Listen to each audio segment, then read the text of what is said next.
नमस्कार, रामगढ़ी लॉकडाउन पाठशाला में आपका स्वागत है। आज हम लोग रिलेशन एंड फंक्शंस पे थर्ड क्लास करेंगे और पिछले क्लास में हम ट्रांजिटिव रिलेशंस पे डिस्कशन किए थे कि कोई रिलेशन ट्रांजिटिव कब होता है, और उस पे ये भी चीज बताए थे आपको कि A1, A2 अगर R में बिलोंग करता है और A2, A3 बिलोंग नहीं करता है तो भी वो ट्रांजिटिव होगा। क्योंकि नहीं होगा ये हम लोग फेल नहीं कर पाए, उस पर कुछ एग्जाम्पल भी लिए थे।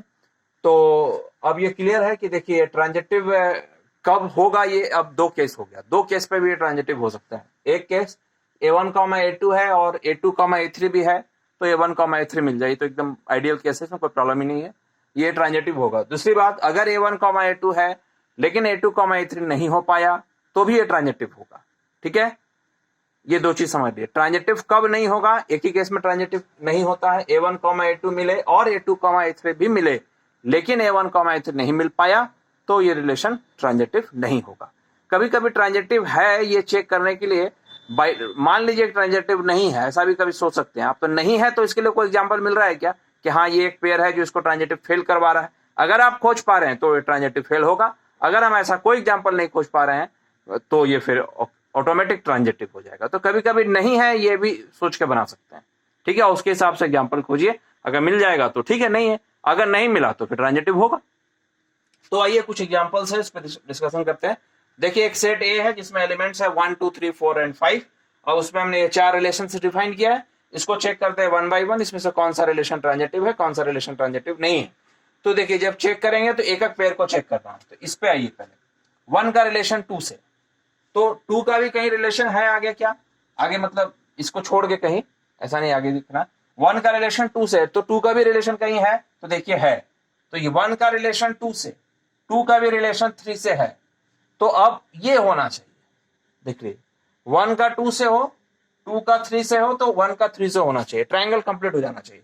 तो 1, 1, 3 है क्या, तो 1, 3 है, तो ये ठीक है। यानी ये पेयर अभी चेक हुआ, ये ध्यान रखना है।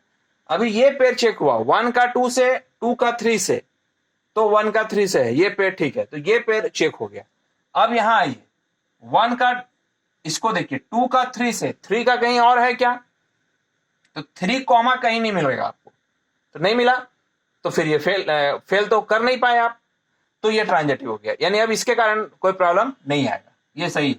फिर उसी तरह देखिए 1 का 3 से, 3 का कहीं है क्या, तो 3 का भी आगे नहीं है, तो आगे एक मिलेगा तब तो हम चेक करेंगे, तो इसमें चेक ही नहीं कर पाएंगे, नहीं कर पाएंगे मतलब सही है, फेल नहीं कर पाए।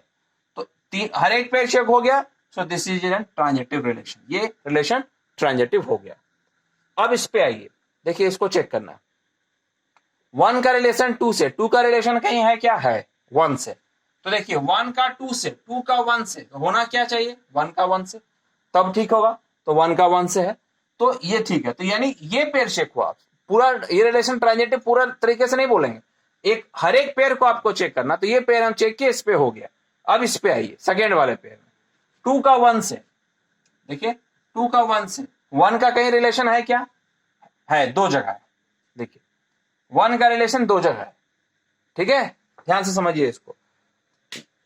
ये फर्स्ट पेयर के कारण चेक हो गया, फर्स्ट पेयर में कोई प्रॉब्लम नहीं आया। 1 का 2 से, 1 का 2 से, 2 का 1 से मिला, उसके कारण 1 का 1 से मिलना चाहिए, वो मिल गया, तो ये ठीक है। लेकिन सेकेंड वाला जो पेयर है 2, 1, तो देखिए 2 का 1 से, तो 1 का कहीं और है क्या, तो है, यहां है 1 का 2 से, एक ही जगह नहीं, एक और जगह है, 1 का 1 से भी है, तो दो है। तो देखिए 1 का 2 से भी है, 1 का 1 से भी है, ध्यान रखिए। तो अब ट्रांजिटिव कैसे करेंगे, ए का बी से, बी का सी से, ए का बी से, बी का सी से, तो ए का सी से होना चाहिए। तो अब इसको गायब कीजिए, ये इसका कोई काम नहीं है, ए का सी से होना चाहिए। तो देखिए इसका मतलब 2 का 1 से होना चाहिए और 2 का 2 से भी होना चाहिए। तो 2 का 1 से है क्या, 2 का 1 से तो है, 2 का 1 से है, तो ये वाला तो चलिए ठीक है, लेकिन होना तो दोनों चाहिए। तो 2 का 2 से भी है क्या, तो 2 का 2 से आपको नहीं मिलेगा, देखिए फेल कर गया, 2 का 2 से नहीं मिला, नहीं मिला, एक भी प्रॉब्लम आ गया तो ये रिलेशन ट्रांजिटिव नहीं होगा। फिर से समझ लीजिए, देखिए 1 का रिलेशन, सॉरी इसको 2 का रिलेशन 1 से और 1 का रिलेशन 2 से भी है और 1 का रिलेशन 1 से भी है, तो अब इसका काम खत्म, जो मीडिएटर था वो उसका काम खत्म, अब डायरेक्ट मिलाइए, होना चाहिए। तो देखिए 2 का 1 से, ये तो ठीक है, ये तो सेल्फ अपने खुद है, लेकिन 2 का 2 से भी चाहिए, नहीं मिला, इसका मतलब ट्रांजिटिव फेल कर गया। एक भी एग्जाम्पल अगर आपको मिल जाता है जहां पे फेल कर जाता है तो फिर आगे रेस्ट को चेक करने की जरूरत नहीं है। So this is not an transitive relation, ये ट्रांजिटिव रिलेशन नहीं हुआ। अब आइए R3 में, देखिए 1 का 1 से, फिर 1 का कहीं नहीं है तो ठीक है, कुछ अब आगे नहीं चेक करना। 2 का 2 से, 2 का आगे कहीं नहीं है। 3 का 3 से, 3 का आगे कहीं नहीं है तो कोई प्रॉब्लम नहीं। तो देखिए ये रिलेशन ट्रांजिटिव हो गया। अच्छा, साथ ही साथ एक चीज और समझ लीजिए, कहीं भी अगर इस तरह का पेयर मिलता हो 1 1 2 2 3 3, तो इसके कारण ट्रांजिटिव फेल तो कम से कम नहीं होगा, ये ध्यान रखिए। इस तरह का पेयर कहीं मिलेगा तो उसके कारण ट्रांजिटिव फेल नहीं होगा, इसलिए इस पे चेक करने का जरूरत नहीं है। इसको छोड़ के आप बाकी में चेक कर लीजिए, अगर बाकी में कहीं प्रॉब्लम मिल जाएगा तो प्रॉब्लम है, नहीं मिला तो फिर ओके है, ठीक है। इसको ध्यान रखिएगा, इसके कारण कहीं प्रॉब्लम नहीं आएगा। जैसे देखिए यहां पे 1 का रिलेशन 2 से, अब 2 का कहीं है क्या, है 2 का 3 से, तो क्या होना चाहिए 1 का 2 से, 2 का 3 से क्या होना चाहिए 1 का 3 से, तो 1 का 3 से है, तो ये वाला चेक हो गया। उसी तरह देखिए आगे 2 का 3 से, 3 का कहीं है क्या, है 3 का 4 से, 2 का 3 से, 3 का 4 से, तो 2 का 4 से होना चाहिए था, 2 का 4 से नहीं, एक भी फेल हो गया तो ये भी रिलेशन ट्रांजिटिव नहीं हुआ। तो केवल ये रिलेशन ट्रांजिटिव हुआ, ये भी नहीं हुआ, सॉरी ये भी दो रिलेशन ट्रांजिटिव हुआ, R1 और R3 ये दो रिलेशन ट्रांजिटिव हुआ, बाकी ये दोनों रिलेशन ट्रांजिटिव नहीं हुआ। तो इसको समझ लीजिए, फिर से एक बार बता दे, ये दोनों पेयर अगर एग्जिस्ट करेगा तो थर्ड वाला मतलब A1, A3 मिलना चाहिए। अगर इसमें कोई एक मिसिंग है तो भी ट्रांजिटिव होगा, क्योंकि नहीं होगा ये हम लोग फेल नहीं कर पा रहे, ठीक है। और यहां चेक करते समय आपको बताए कि ये जो सेम वाला आएगा 1 1 2 2 3 3, इसके कारण एटलीस्ट फेल नहीं करेगा, तो इस पे आपको टाइम लगाने का जरूरत नहीं है, आप बाकी रेस्ट पेयर पे चेक कर लीजिए, अगर उस पे ओके है तो रिलेशन ट्रांजिटिव है। तो अब हमको लगता है कि ट्रांजिटिव क्या है ये आ गया होगा, फिर हम लोग क्वेश्चंस करेंगे तो और भी समझ में आ जाएगा। अब देखिए नेक्स्ट है हमारा इक्विवेलेंस रिलेशन। इक्विवेलेंस रिलेशन का मतलब क्या होता है, तो डेफिनेशन देखिए, a relation R on a set A is said to be equivalence relation if R is reflexive, symmetric and transitive। अब देखिए अगर कोई रिलेशन रिफ्लेक्सिव, सिमेट्रिक और ट्रांजिटिव तीनों हो जाए तो वो रिलेशन इक्विवेलेंस रिलेशन कहलाता है। वो रिलेशन अगर तीनों प्रॉपर्टी होल्ड करता है तो वो रिलेशन इक्विवेलेंस रिलेशन कहलाता है। जैसे एक एग्जांपल हम लोग लेते हैं, देखिए कोई एक स्कूल में एलिमेंट्स इसके अंदर है, मतलब स्टूडेंट्स हैं, तो मान लेते हैं कि x का रिलेशन y से तब होगा जब x is classmate of y। ये मान लीजिए x का रिलेशन y से तब होगा जब x y का क्लासमेट हो, यानी x y के ही क्लास में पढ़ता हो, तो ऑब्वियस है y भी एक ही क्लासमेट, मतलब दोनों एक ही क्लास में हो, तब ये रिलेशन होगा x। अब आप सोचिए क्या ये रिलेशन रिफ्लेक्सिव है, मेरा रिलेशन मेरे ही सहपाठी से होगा, मेरे ही जो क्लास में पढ़ता होगा उससे होगा, तो क्या ये रिलेशन रिफ्लेक्सिव है, तो नहीं है। ऐसा सोच के देखिए, तो ऐसा तो होगा नहीं, मेरा रिलेशन खुद से तो होगा ना, क्योंकि मेरा रिलेशन उससे होना जो मेरे क्लास में पढ़ता है।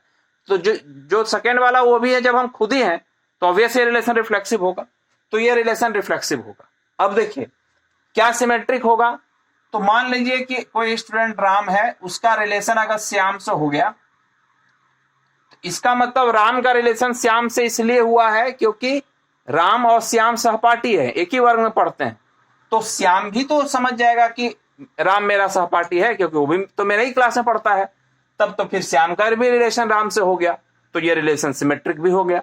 तो ये रिलेशन रिफ्लेक्सिव तो हो ही गया, साथ ही साथ सिमेट्रिक भी हो गया। अब देखिए ट्रांजिटिव के बारे में, क्या ये रिलेशन ट्रांजिटिव है। देखिए राम का रिलेशन मान लीजिए श्याम से है और श्याम का रिलेशन रोहन से है, तो मान लीजिए राम क्लास 9th में है, तो राम का रिलेशन अगर श्याम से हुआ होगा तो क्लासमेट है, तो वो भी क्लास 9 का होगा, तभी उसके साथ हुआ होगा। अब आगे सोचिए श्याम का रिलेशन रोहन से कब होगा, जब श्याम तो यहाँ 9th का डिक्लेयर हो गया, तो इसका मतलब अगर उसका रिलेशन रोहन से हो रहा है तो इसका मतलब रोहन भी क्लास 9 का होगा। तो अब देखिए ये तीनों बच्चे क्लास 9 के हो गए, तो अब तो राम का रिलेशन उसी बच्चे से हो रहा था जो उसका क्लासमेट है, तो क्योंकि ये भी लड़का तो क्लास 9 का ही निकला, तो उस रिलेशन के थ्रू तो राम का भी रिलेशन रोहन से हो जाएगा, तो ये रिलेशन ट्रांजिटिव भी हो गया। So this is an example of equivalence relation. ये रिफ्लेक्सिव भी हो गया, सिमेट्रिक भी हो गया और ट्रांजिटिव भी हो गया। अब देखिए ये रिलेशन इक्विवेलेंस बन गया, कितना मजेदार काम होगा अब जिस सेट में ये रिलेशन डिफाइंड हुआ है। तो ये रिलेशन एक स्कूल में डिफाइंड हुआ है। अब आप देखिए इस स्कूल में से वो लड़का राम निकाल लेते हैं और हम बोलेंगे ये जो रिश्ता अभी हम बनाए कि आपका रिलेशन आपके सहपाठी से ही होगा, तो अब हमको राम का जो जितना रिश्तेदार है वो लोग इसके पीछे आके खड़े हो जाइए। तो मान लीजिए ये लड़का क्लास 9 का है, तो बताइए इसका रिलेशन किससे होना है? इसके क्लासमेट से होगा। तो क्या होगा अगर हम बोलेंगे इसके सारे रिलेटिव इसके साथ खड़े हो जाइए, इसके सारे रिश्तेदार इसके साथ खड़े हो जाइए जो इस रिश्ते से बने हैं, तो क्या होगा? पूरे 9th के बच्चे इनके पीछे खड़े हो जाएंगे। तो पूरा 9th का बच्चा इस क्लास में खड़ा हो गया। अब आप सोचिए जो बाकी बच्चे बचे हुए हैं उसमें से भी किसी एक बच्चे को निकाल लिए, पूछ लिया अब तुम कौन क्लास के हो? क्लास 7 के हो। इसी रिलेशन से अगर हम करेंगे तो बताइए क्या होगा? उस रिलेशन का अगर बोलेंगे इस लड़के का सारे रिलेटिव खड़े हो जाओ तो क्या होगा? पूरे 7 के बच्चे एक साथ खड़े हो जाएंगे। इसी तरह बाकी बच्चों में से किसी एक को आप निकालिए, वो अगर वो लड़का मान लीजिए 3 का निकला तो 3 के सारे बच्चे उसके पीछे खड़े हो जाएंगे। फिर बचे हुए बच्चे में से निकालिए, अगर वो लड़की मान लीजिए क्लास 1 की निकली तो 1 के जितने बच्चे हैं उसके पीछे खड़े हो जाएंगे। क्या होगा? पूरा का पूरा स्कूल अलग अलग क्लास में बट जाएगा। ऐसा होता है जब हम लोग के स्कूल में मॉर्निंग असेंबली होती है, पूरा का पूरा स्कूल क्लास वाइज खड़ा हो जाता है ग्राउंड में। तो ये बहुत बेस्ट और बहुत अच्छा एग्जाम्पल आप जो देख सकते हैं डेली लाइफ में इक्विवेलेंस रिलेशन का एग्जाम्पल। क्या किया वो जिस सेट में डिफाइंड हुआ उस सेट को अलग अलग क्लास में बांट दिया। तो यही होता है इक्विवेलेंस रिलेशन में। इक्विवेलेंस रिलेशन अगर किसी सेट में आप डिफाइंड कीजिएगा वो इक्विवेलेंस रिलेशन होगा, तो उस क्लास को वो डिसजॉइंट क्लासेस में बांट देगा, उस सेट को डिसजॉइंट क्लासेस में बांट देगा। And disjoint means nothing is common between the two class. कोई एक 9th क्लास का बच्चा नहीं बोल सकता कि हम 3 क्लास में भी लग जाएंगे, ठीक है? तो उसको हम लोग बोलते हैं इक्विवेलेंस क्लासेस। तो जैसे ही इक्विवेलेंस रिलेशन डिफाइंड होगा वो सेट का पार्टीशन करेगा, ठीक है? तो अब हम लोग नेक्स्ट वीडियो में देखेंगे कि इक्विवेलेंस रिलेशन सेट का पार्टीशन कैसे करता है और पार्टीशन करके हम इक्विवेलेंस रिलेशन कैसे लिख सकते हैं, ठीक है? आई होप आज का क्लास समझे होंगे आप। Thank you.